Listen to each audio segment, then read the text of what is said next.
President Obama has long used comedy appearances to appeal to younger voters, from roasting Betty White to slow jamming the news with Jimmy Fallon.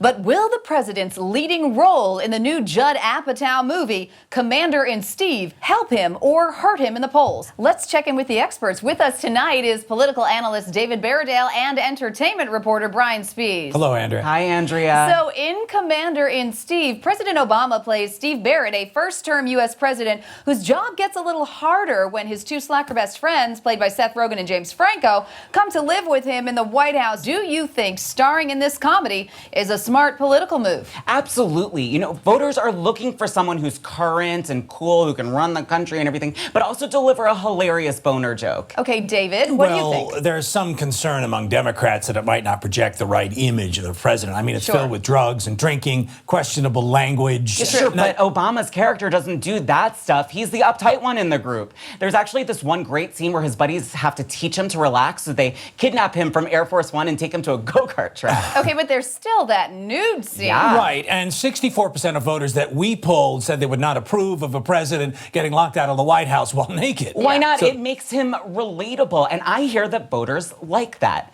And this entire school field trip comes by while he's naked and they're taking his picture. It is the funniest. Well, there's certain voters, particularly the older demographics, could find the film disrespectful of the president. I mean, at one point, they hotboxed the Oval Office. Well, some critics are also saying the comedy endeavors are becoming too much of a distraction. The president recently opted out of an important UN meeting on the Syrian crisis so that he could appear in a Tim and Eric viral video. The important thing is that it was the sklurm one where Tim and Eric are pooping out of their mouths and saying, "I'm so sorry, I sklurm." Yes, and then President Obama at one point appears to drink with a sklurm. Really? I think some old people need to chill out because it's comedy. Okay, but what about the Syrian crisis? What about the sklurmian crisis?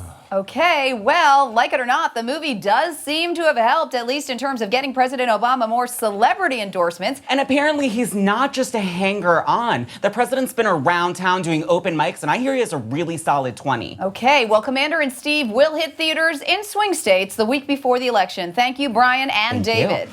And in related news, today the Romney campaign launched a new series of ads aimed at Southern conservative voters who may just feel, quote, more comfortable voting for someone like Mitt Romney instead of someone like Barack Obama for whatever reason.